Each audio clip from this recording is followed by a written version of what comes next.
minutes, but she thought it was a lifetime. But this is an exemplary story that tells us that we have within ourselves a tremendous power that we can tap into, but we don't want to block it with fear and doubt. If she had gone into fear and doubt, I don't know what would have happened. But she wasn't there. She was tapped into that power that she is, the force itself that is not restricted by anything in the physical, that's more powerful than anything in the physical. Isn't that pretty cool, isn't it? Let's clap for it. It's good. Yeah.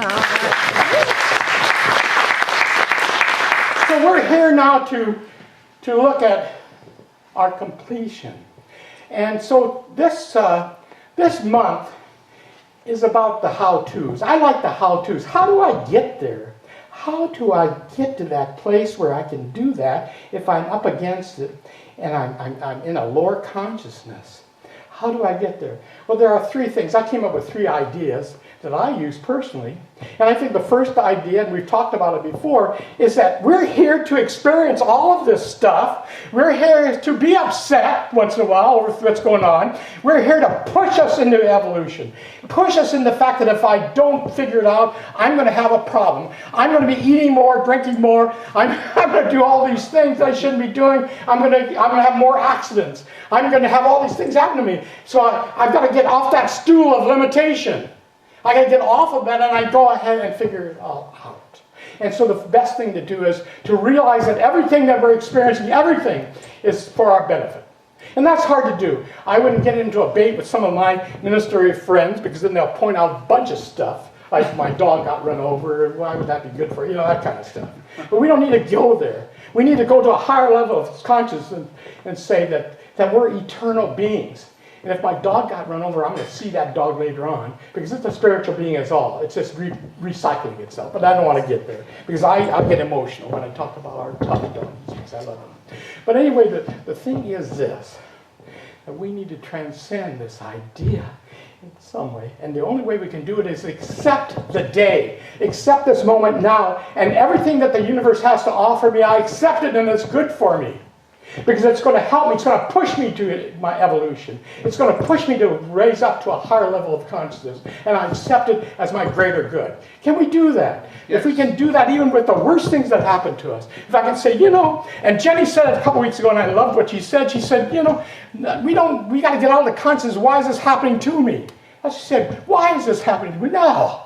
Why is this happening for me? So everything that happens to me, number one, everything that happens to me benefits me in some way. I may not understand it in a moment, and I may be upset about it, but I need to put in consciousness that this is good for me. It's hard to do. It's not easy. The second thing that I think is really magnificent is the fact that we need to come to a realization, and I have it right here and right now, when we're connected to that energy that's so magnificent, that transcends everything. You're in a different world. It's like taking pot. Smoking pot. It's like being on a high. And you don't even have to pay money for it. It's there. I can connect to this awesome energy source that wants me to show my magnificence. It's pushing me into this evolution. It's pushing and making me, oh my gosh, I'm connected to it. I feel so good about it. Have you ever been to that place where everything was going right? Yes. Then nothing could go wrong? That's what I'm talking about. And so what's kind of neat is, sometimes I like to look at what was written about it. How many of you have ever read, and I know my friend Stephen has, Jonathan Livingston Seagull? Oh my God. Oh my God.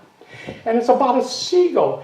And I call it an allegory. They say it's a fable. It's an allegory. It's got some hidden meaning. Here's Jonathan. He's a seagull, and he's so darn tired of the mundane stuff that seagulls go through. They don't even learn how to fly right.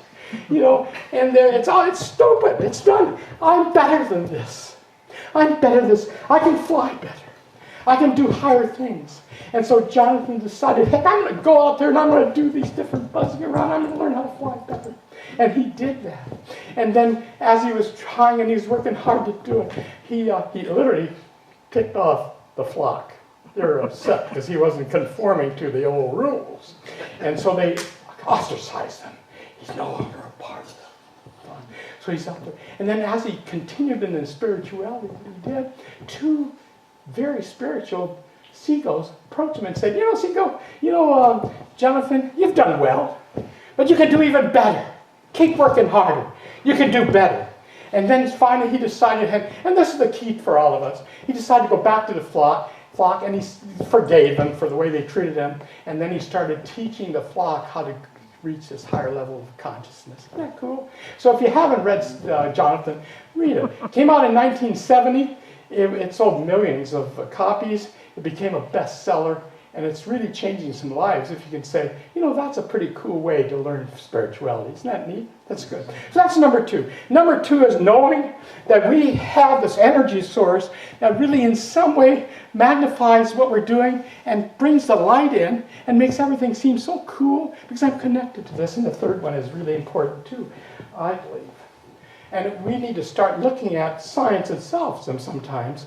If we go back to the 20s, 1920s, when science discovered something that was kind of interesting. They just rediscovered something that mystics have always been telling about, that the Spirit of God is a tremendous energy source. It's a tremendous energy. It's a vibrating energy that responds to people. It's everywhere present. And then our friend Max, how many know about Max? Max, he's considered the father of quantum physics. He came around and he said, there's something that we call the force. It's within each of us. And this force transcends all the physical. And if you tap into the force, it's amazing. It's hardly anything that you can't do. And so those are the 3 things that we can look at. And there were some science projects that showed what the force can do. It's kind of interesting. Because the force itself relates to feelings again. We have to feel what we want to become. We have to feel it. We can talk about it all day, but it ain't going to work. We have to feel it. It's got to be part of our DNA. It's got to be part of who we are. And they had this little research project not too many moons ago. It was in the 1980s. And it was there was a war. There's always a war someplace, but in the Middle East, a war between Israel and Lebanon. And so they were focusing on this idea of the force.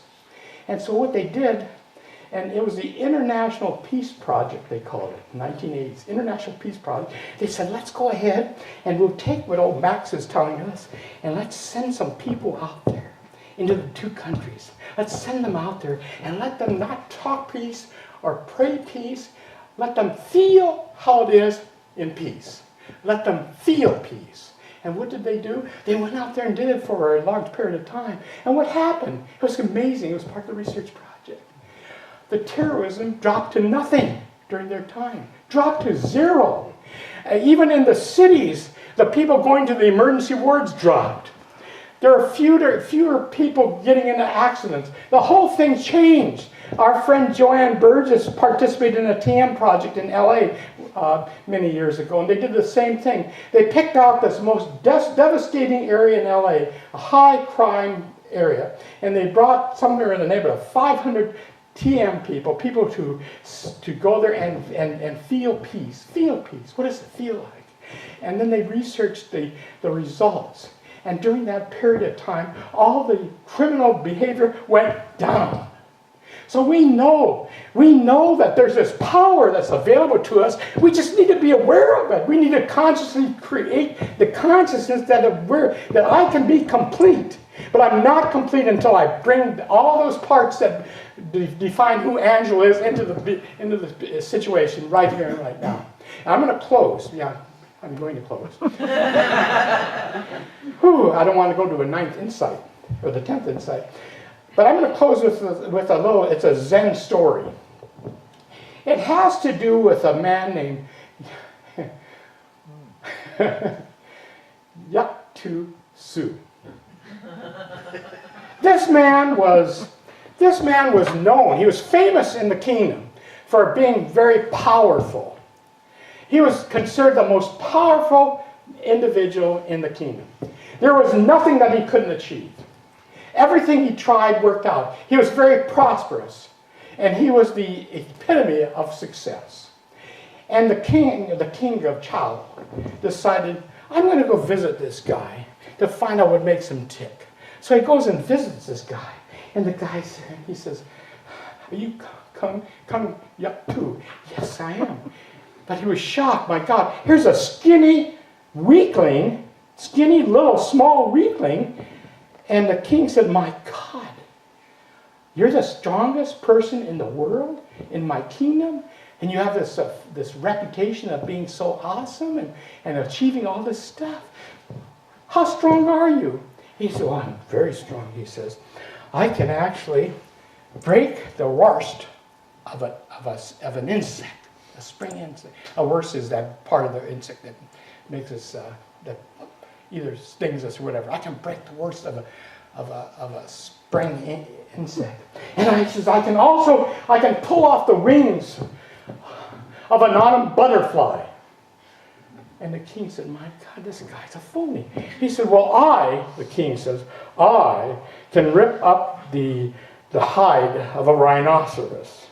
I can take an ox by the tail and drag it across the field. That's how strong I am. However, I still am concerned about my weakness.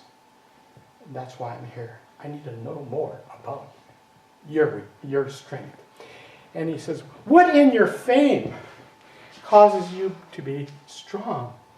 He says, my fame in the physical has nothing to do with my physical strength. It's what matters is my usage of the strength that is available to me that I can use. Spirituality.